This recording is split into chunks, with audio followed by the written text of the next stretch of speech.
आखिरी यात्री। एक खौफनाक तजुर्बा। आधी रात के अंधेरे में कोहरे से ढकी एक सुनसान सड़क पर एक अकेली बस खड़ी है। बस की खिड़कियों से एक मंद पीली रोशनी आ रही है। बस के पिछले हिस्से में एक महिला बैठी है। उसका चेहरा एक फीकी लाल साड़ी और काले बालों से ढका हुआ है। वह बिल्कुल शांत और स्थिर बैठी है, जिससे बेचैनी का एहसास हो रहा है। बस अचानक सड़क के बीचों बीच रुक जाती है। ड्राइवर और कंडक्टर बस से उतरकर कोहरे में गायब हो जाते हैं। बस अब पूरी तरह से खाली और खामोश है। रवि पीछे मुड़कर देखता है कि वह महिला अब उससे बस 2 सीट आगे बैठी है। हालांकि उसने उसकी आवाज नहीं सुनी थी। बस की खिड़कियों के बाहर स्ट्रीट लाइट की मंद रोशनी उसके चेहरे पर पड़ रही है। रवि का फोन बजता है और बस के अंदर गहरा सन्नाटा छा जाता है। वह बस के दरवाजे की ओर देखता है, जहां सिर्फ अंधेरा है। लाल साड़ी वाली महिला गलियारे में हवा में तैर रही है। उसके पैर जमीन पर नहीं पड़ रहे हैं। उसका सिर अभी भी झुका हुआ है और उसकी साड़ी हवा रहित हवा में लहरा रही है। महिला धीरे से अपना सिर उठाती है। उसका आधा चेहरा जल गया है, जिससे हड्डियां और दांत दिखाई दे रहे हैं।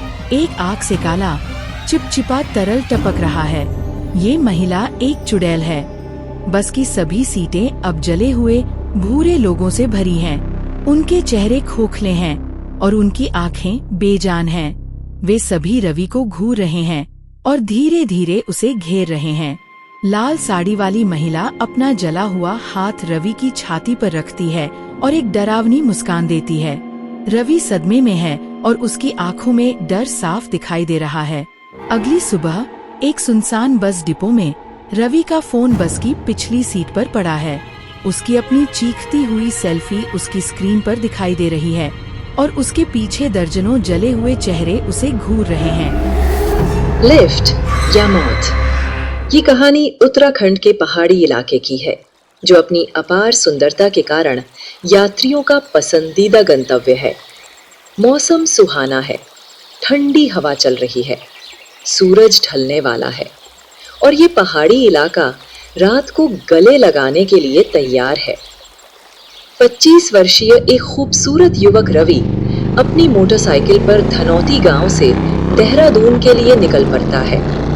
लगभग 70 किलोमीटर की दूरी तय करने के बाद शाम के 7 बज रहे हैं। बहुत कम ट्रैफिक है, घना अंधेरा, कोहरा और सन्नाटा है, जो कभी कभार किसी वाहन की आवाज से ही टूटता है। ये रास्ता अपनी डरावनी कहानियों के लिए मशहूर है। रात गहरा चुकी है और इलाका सुनसान है। रवि अकेले यात्रा कर रहा है। चेतावनियों की परवाह किए बिना ये युवक रात में यात्रा करना चुनता है, आगे आने वाले खतरे से बिल्कुल बेखबर। रवि दूर एक मोड़ पर सफेद साड़ी में लिपटी एक बुजुर्ग महिला को लिफ्ट के लिए हाथ हिलाते हुए देखता है। महिला को देखकर रवि उसके पास रुक जाता है। रवि, अरे अम्मा, क्या बात है? इतनी रात को इतनी ठंड में कहाँ जा रही हो?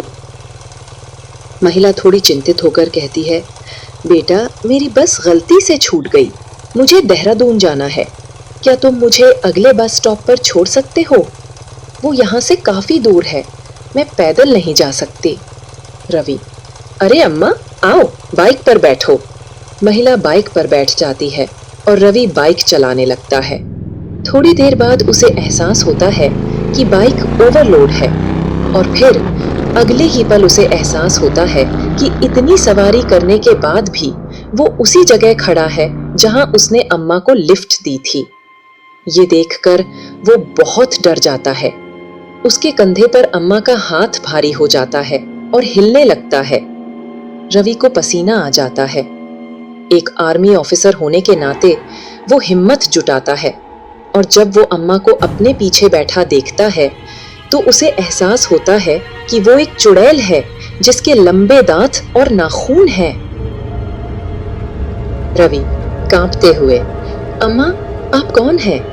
अम्मा, बेटा, मैं बिल्कुल वैसी ही हूँ जैसा तुम सोच रहे हो। मैंने बहुत दिनों से कोई जवान शरीर नहीं देखा।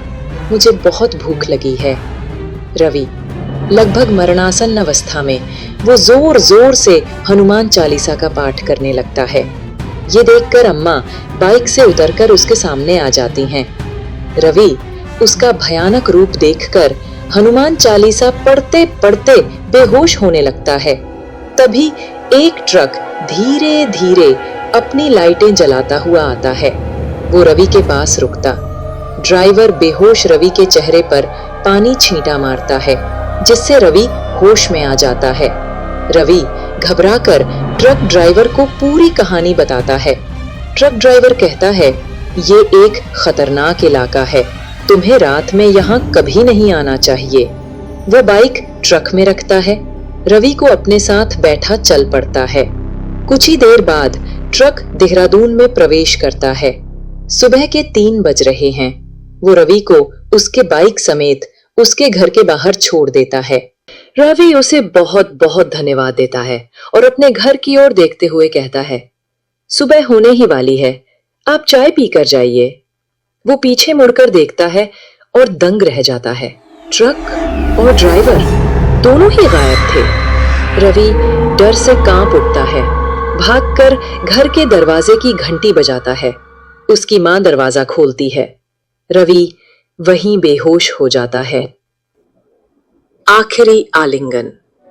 एक छोटे से गांव में सर्दियों की एक ठंडी रात थी, जहां मीरा नाम की एक युवती अपने पति अर्जुन की अचानक मृत्यु के बाद बिल्कुल अकेली रहती थी।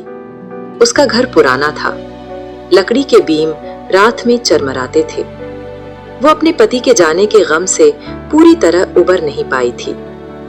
हर रात सोने से पहले वो मंद रोशनी वाली लालटेन के पास बैठकर फुसफुसाती, अर्जुन, अगर तुम अभी भी आसपास हो तो प्लीज बस एक बार मुझे थाम लो।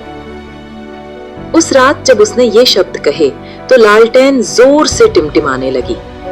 उसकी रीढ़ में ठंडक दौड़ गई। वो जम गई, क्योंकि उसे पीछे से अपने कंधों पर गर्म हाथ लिपटे हुए महसूस हुए। धीरे से उसने अपना सिर घुमाया। वो अर्जुन था, पीला, आंखें खोखली, फिर भी उस पर प्यार से मुस्कुरा रहा था। उसकी बाहें ठंडी थीं, लेकिन आलिंगन सच्चा लग रहा था। उसके चेहरे पर आंसू बह रहे थे और वो फुसफुसा रही थी, मुझे पता था कि तुम मुझे कभी नहीं छोड़ोगे। कई दिनों तक उसे उसकी उपस्थिति का एहसास होता रहा, उसका हाथ पकड़े हुए, उसके बिस्तर के पास बैठे हुए, यहाँ तक कि उसके कानों में फुसफुसाते हुए। पड़ोसियों ने उसे खाली हवा में मुस्कुराते हुए खुद से बातें करते देखा और उसे चेतावनी दी, मीरा, ये तुम्हारा पति नहीं है, ये तो उसके चेहरे पर कुछ और है। लेकिन मीरा ने सुनने से इनकार कर दिया। एक तूफानी रात में अर्जुन की आत्मा फुसफुसाई, मीरा, आज रात मेरे साथ आओ, तभी हम हमेशा के लिए साथ रहेंगे। मीरा अपनी लालसा में अंधी होकर उसके पीछे चली गई।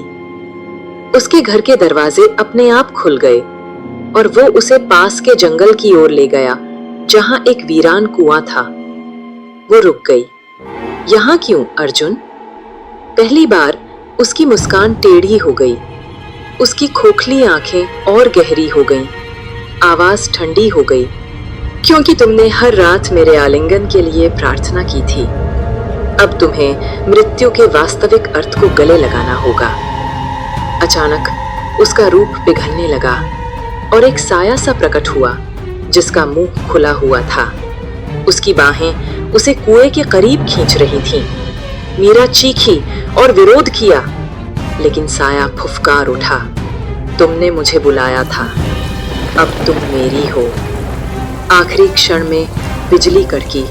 उस चकाचौंध भरी चमक में उसने कुछ देखा। असली अर्जुन का भूत उसके पीछे खड़ा था, धीरे से चमक रहा था। वो चिल्लाया, मीरा, ये मैं नहीं हूं, इस पर भरोसा मत करो।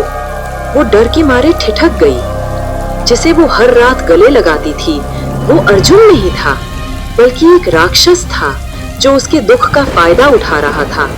साया फिर झपटा। अर्जुन की असली आत्मा ने मीरा को पीछे धकेल दिया और उसकी जगह ले ली।